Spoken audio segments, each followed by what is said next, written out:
El don. La visión del árbol me dejó sin palabras, aunque entonces aún no sabía ni qué era una visión ni qué era aquello que me estaba pasando. No lo estaba viendo físicamente, de eso estoy segura. De algún modo, era una imagen que había tomado posesión de mi imaginación y que no se iba de ninguna manera. No podía no pensar en el árbol, del mismo modo que no podía no pensar en un elefante rosa. Sentí en realidad que ni siquiera era mi propia imaginación, era como introducirme en la de otra persona. Más adelante, pasados los años, aprendí a identificarlo en el primer momento en cuanto pasaba, la primera brizna, el primer instante, y ya sabía que estaba allí y que debía prestar atención. En aquel momento me dejó sin habla, sin más. Lo que estaba viendo era un árbol que había crecido sin control en el techo de la iglesia. Estábamos en medio de un culto, en la modorra de la liturgia acostumbrada. Era otoño y hacía frío fuera, y yo estaba sentada junto a la calefacción. Y el árbol, de repente, estaba allí arriba. Pero era raro, no estaba del todo bien. Sus hojas caían lentamente llenando el suelo y los bancos del lugar de reunión. No tenía ningún fruto. Sabía que debía haber fruto, porque era la época de cosecharlo, y que sus frutos se debían recoger y presentarse como ofrenda ante Dios, pero no lo sabía. Y la gente se había acostumbrado a recoger las hojas secas del árbol y presentarlas como ofrenda. No tenemos otra cosa que darte, Señor, decían los oferentes en mi visión. No entendía qué quería decir, pero sí sabía que no estaba bien. De algún modo no estaba en orden. El orden era importante. A pesar de lo extraño que fue, no me asustó. La visión no servía para meterme miedo, sino para decirme una verdad. Eso lo intuía, aunque no lo había conocido aún. Sabía que desde el momento en el que hice aquel test de dones, esto podía llegar a suceder. Yo me quejé, me lamenté durante semanas, pero nunca negué el don, y cuando se presentó, la fascinación superó cualquier otra emoción. Había una fuerza en mí que ansiaba rebelarse ante lo acostumbrado, ante mi propia experiencia y lo que me habían enseñado, tan alejado de la posibilidad de ese don, y permitir que creciera, comprobar por mí misma que las maravillas que había leído durante toda mi vida en la Biblia no tenían otra explicación, ninguna excusa, ninguna salida cómoda, más que la certeza y el asombro. Aunque sí es cierto que entonces me dio vértigo, y del malo. Ya estaba siendo un desafío para los ancianos de mi iglesia que parte del grupo de jóvenes hubiéramos decidido asistir a aquel retiro que no era de nuestra denominación. Eso solo de por sí les resultaba molesto, nos dijeron, porque no podían controlar lo que iban a enseñarnos durante aquellos días, y si nos enseñaban una mala doctrina, ellos no estarían allí para refutarla. Precisamente era de eso de lo que nosotros queríamos huir, pero no queríamos decírselo. Puede que para el resto de gente que acudió fuera algo más de lo acostumbrado, pero para nosotros la alabanza era algo que nunca habíamos visto. Las predicaciones tenían una soltura que no conocíamos y se nos animaba a leer la Biblia en una clave para la que no estábamos acostumbrados.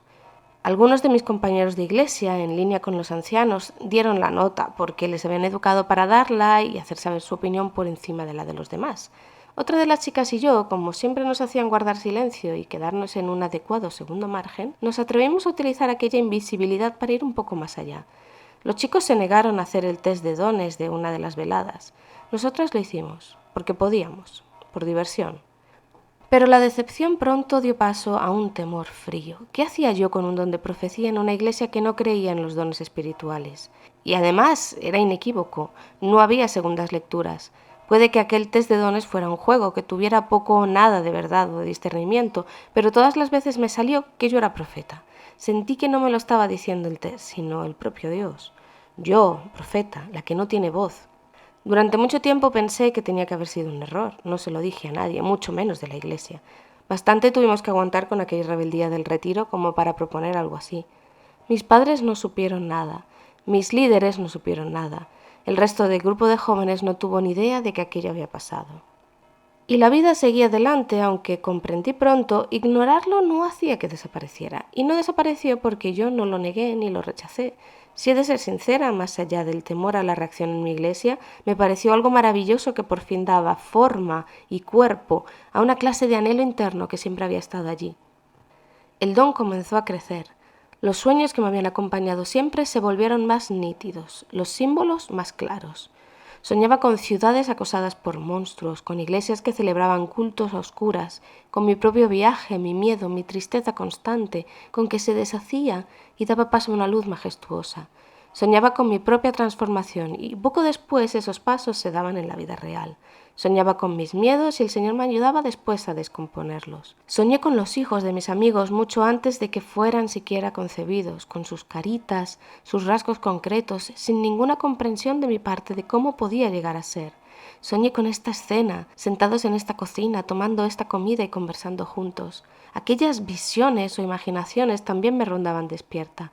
A veces se parecían más al tono y el sonido de un poema que a una revelación divina, pero sabía que eran verdad.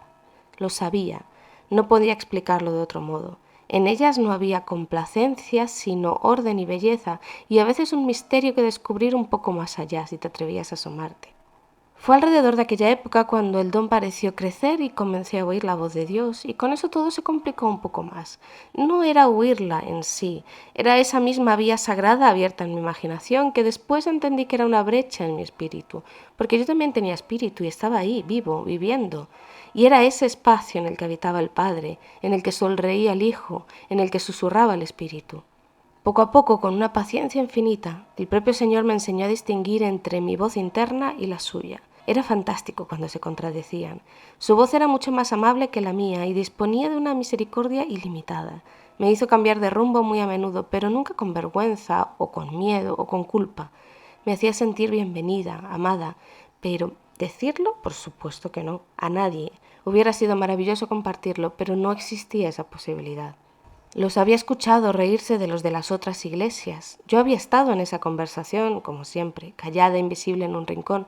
Se reían de aquellos otros predicadores y llamaban tonterías a sus sermones. En privado se reían del que decía Dios me ha dicho y gritaban al psiquiátrico entre carcajadas. En público, con el tono serio de la autoridad pastoral, advertían a los oyentes de que no hay otra voz que la Biblia, que nunca deberíamos seguir ni fiarnos de nadie que asegure que puede oír la voz de Dios. Yo sabía que se equivocaban, pero no dije nada. La voz no la oyes, la sientes, vibra en ti, pero yo no se lo iba a contar si ellos no eran capaces de entenderlo por sí mismos. No era capaz de soportar ni la burla, ni la ira, ni siquiera la preocupación, ni el ser un tema de conversación para ninguno de ellos. Lo mejor de todo era que Dios nunca me forzó a hacerlo. Ni tú estás preparada, ni ellos lo están, me dijo mi padre una noche, dando por zanjado el asunto en ese momento, pero ya le conocía lo suficiente como para saber que ese estar preparada no era algo inmutable. Algún día yo lo estaría. Él me acompañaría. Mientras tanto, si el don no podía crecer hacia afuera, crecería para adentro. Fue curioso el modo en que sucedió. Cualquier idea, imagen o voz que trajera ese viento hacia mí encontraba un espacio para hacer pie en la Biblia. Muchas veces las visiones surgían de la propia lectura, dándoles alas y sentido, sin perder su lugar original. Tenían coherencia y estilo, y por eso estaba segura de que no podían surgir de mi propia imaginación, porque yo solía carecer de ambas. Yo no era coherente, sino un amasijo de miedos. Yo no tenía el estilo ni el carisma de los predicadores y los grandes hombres de fe. Sobrevivía literalmente de la misericordia y el amor cotidianos de Dios, que notaba cómo permanecía conmigo, igual que un enamorado paciente.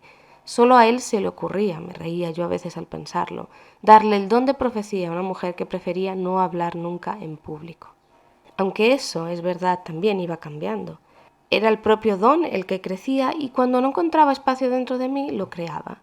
Empecé a ver trozos de mi futuro, al principio con mucha calma, luego se volvió atrevido, luminoso. Me empecé a reconocer en la voz de los viejos profetas, a quienes devoraba con hambre buscando comprensión. Me sentía crecer con ellos, descubriendo sus historias, sus procesos. Cuando crecía mucho, venía él y podaba las ramas para que siguieran creciendo sanas. Se pierde para ganar, me decía con su voz calmada mientras me acurrucaba antes de dormir. Y yo veía a Jesús mismo diciéndole aquello tiempo atrás a sus discípulos. Las palabras seguían vivas desde entonces hasta llegar a mí. Cuando me ofrecieron un trabajo en una pequeña librería cristiana de la ciudad, un trabajo que consistía en visitar iglesias y hablar en ellas de las novedades y gestionar los fondos que dejábamos en depósito, me pareció hermoso y perfecto, una muestra de aquel sentido del humor profundo de mi padre. A la muchacha tímida que no se atrevía a hablar en la iglesia, la pondría a hablar en público frente a cada una de las iglesias de la región. A la muchacha que no tenía fuerza suficiente para salir de aquella relación complicada con su congregación, la obligaría de buenas maneras a tener que dejar de asistir los domingos. Es un buen trabajo y es literatura cristiana, fue mi razonamiento ante el Consejo de Ancianos cuando les anuncié que próximamente ya no me verían tanto por allí, y también fue el modo en que pude firmar mi salida con serenidad y sin sobresaltos. Yo ya era libre, pero no lo sabía aún. Ellos nunca me lo dijeron. Me di cuenta de que no tenía que volver, no los echaba de menos. Ellos me pusieron la obligación de la asistencia y de la rendición de cuentas. Ellos tenían que llevar el control de mi vida porque aseguraban era necesario hacerlo así. Pero en el silencio de la noche, cuando más clara sentía la voz de Dios en mí, cuando le preguntaba por ello, Él no decía nada al respecto. Yo no te he dicho que vayas, ni que les rindas cuentas de nada. Y su voz era amable y al mismo tiempo una bendita liberación. El viaje fue muy agradable. Cada domingo visitaba una iglesia diferente según el plan y me dejaban un huequito en su culto para salir a explicar el programa de la librería. Luego me quedaba y podía escuchar cada vez a un predicador diferente, unas palabras diferentes, otros puntos de vista, otras visiones.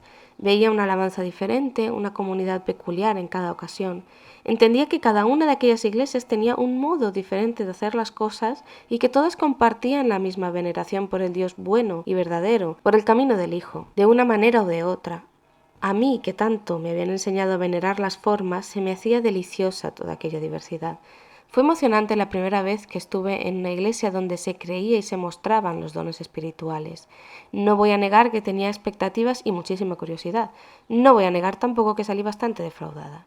El don que había crecido en mí me había enseñado a ser paciente, tranquila, a esperar y comprender antes de hacer. Me sorprendía que aquella gente, de la nada, tuviera profecías para repartir con tanta generosidad, y no sabía si me resultaba más incómodo el despliegue emocional o que les faltara cualquier tipo de agarre bíblico. Encontré en su arrogancia un paralelismo salvaje con la iglesia de mi juventud. ¿Tanto odiarse mutuamente para esto? No podían ser más iguales, solo se diferenciaban en el enfoque del error que cometían. Yo te profetizo, hermana, que tu negocio tendrá éxito y será el más próspero del barrio. Yo te profetizo esta mañana que tu vida será transformada, que ningún mal podrá tocarte. Y profetiza según que hay una visión, una imagen, una palabra, donde está el paisaje bíblico que lo refrenda. Así puedo yo profetizar una lluvia de chocolate para el domingo que viene, o que me toque la lotería. No tenía que demostrar nada. No parecía importarles mientras se fueran de aquel momento, de aquel lugar, emocionalmente repletos, como en un atracón de dulces. Les habían dicho cosas bonitas que querían escuchar. Engordaban, pero no estaban sanos, exactamente igual que en la otra iglesia.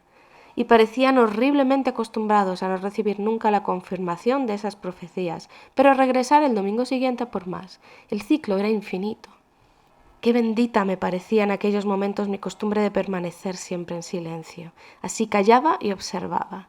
Si sabía algo de los profetas, al menos de los antiguos, era que su misión era decir la verdad, no predecir el futuro. Muy pocas veces sabes nada del futuro, pero Dios es un experto en explicarte el presente que no eres capaz de ver.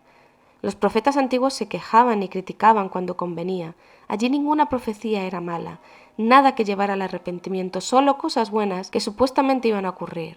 Tenía la sensación de que aquellas representaciones proféticas de los cultos tenían más de catarsis social que de verdad iluminada. Pero yo no tenía que decir nada porque no era más que la representante comercial de la librería, lo cual agradecía mucho. Yo estaba allí para otra cosa y no era más que una observadora, una invitada. No formar parte ni estar obligada a ello se me antojó la mayor bendición de todas. En una de aquellas reuniones, en un momento en el que había mucha gente de pie orando con los ojos cerrados, repitiendo palabras o mantras en lenguas incomprensibles, en un estado místico extraño con la música repetitiva de fondo, una señora se me acercó y sin mediar palabra me dijo que tenía una palabra de Dios para mí. No me dio tiempo a objetar. Me sujetó del brazo y me dijo que Dios le había dicho que pronto me casaría con mi novio y que en menos de un año estaría esperando un hijo. La señora se marchó sin esperar ni un sencillo gracias de mi parte, con la boca llena de aleluyas y glorias a Dios. Pasó un año y no tuve noticia ni de ese novio ni del hijo, y siempre me provocaba una sonrisa triste. Para entonces llevaba muchos meses sin haber regresado a la antigua iglesia y me acordé de las risas y de las burlas.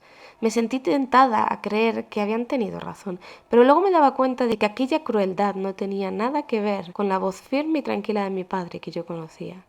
Los unos se reían de los que decían escuchar a Dios, los otros se mofaban de los que no creían en los dones espirituales. Se mantenían ocupados enfrentándose, odiándose, llamando traidor a cualquiera que dudase, y mientras hacían todo eso, descuidaban completamente su verdadera devoción, pensando que rendían servicio a Dios. Ni siquiera estaban siendo útiles a sí mismos. El trabajo fue una bendición y a través de él Dios me demostró que no servía de nada salir molesto de una iglesia para buscar otra que hiciera todo lo contrario, porque mi don no tenía espacio en la vieja iglesia, pero mucho me temía que tampoco lo tendría en una como aquellas que visitaba a veces. Si Dios era sincero conmigo, yo quería serlo con él. No me iba a conformar con asistir sin más a ningún culto dominical. No me iba a conformar, después de todo, a seguir estando en silencio, a observar, a no poder relacionarme siendo yo, totalmente yo. Una cosa era el trabajo y otra encontrar una iglesia. Mi don formaba parte de mí. Si he de callarme o si me obliga a forzarlo, no es el sitio donde quiero estar. Me dio la sensación de que Dios no le dio mucha importancia a mi petición. No le asustó. Siguió haciendo crecer el don y junto con él el espacio para que la vida de Dios creciera en la mía. Entendía el camino que quedaba por delante, pero no lo veía claro. Aún así, cuánta felicidad había en ese preciso instante. Una felicidad silenciosa, lejos de cualquier estridencia, tan anclada en lo profundo de mí que no le afectaba ningún movimiento externo. Me enteré una mañana al llegar al trabajo de que la iglesia donde crecí iba a cerrar. Nunca había regresado y ahora ya no podría hacerlo jamás. Me pregunté cómo es que llegaba a cerrar una iglesia y estuve tentada de acudir a alguno de mis antiguos hermanos a preguntar, pero descubrí que ya ninguno de ellos se reunía allí. No cerraban en sí, no era nada tumultuoso, no había habido escándalo, había sido una muerte lenta. Quedaban pocos, la mayoría de los que antes estuvieron delicadamente habían pasado a reunirse en otro lugar. El pastor se jubiló y nadie quedó para tomar el relevo. Sencillamente continuarían junto a la otra iglesia del barrio y venderían el local. Sí, eso lo sabía bien. Todo había girado siempre en torno al pastor, a su autoridad, su oratoria, su carisma, su saber. No quedaría nada cuando él se marchase. Más que jubilarse, lo jubilaron. Comenzaba a perder la cabeza con la edad. Llevaba más de 40 años de pastor allí y sus hijos decidieron que tenía que irse a vivir a una residencia para que pudieran cuidarle bien. Cerrarían el local, pero la iglesia, sus personas, se habían desmembrado hacía ya mucho. Se habían ido deshaciendo, muriendo con la cadencia irremediable de la vida. Uno de aquellos días que siguieron, no recuerdo si ese mismo o el siguiente, en mi lectura topé con el paisaje de la higuera que Jesús maldice. Mi nuevo trabajo también me proporcionaba acceso a un montón de material de estudio que nunca antes había podido disfrutar, así que me acerqué a uno de los comentarios, por pura curiosidad, para arrojar un poco más de luz. Siempre me había costado entenderlo. El libro que abrí tenía una ilustración de una higuera para explicar ese pasaje, y esa ilustración me golpeó con fuerza en las retinas. Yo la había visto antes, mucho antes, hacía años. Aquella misma higuera maldita sin fruto, cuyas hojas se secaban y caían, fue el árbol que yo vi la primera vez en el techo del templo. Reconocía su forma, su color, incluso las hojas caían del mismo modo.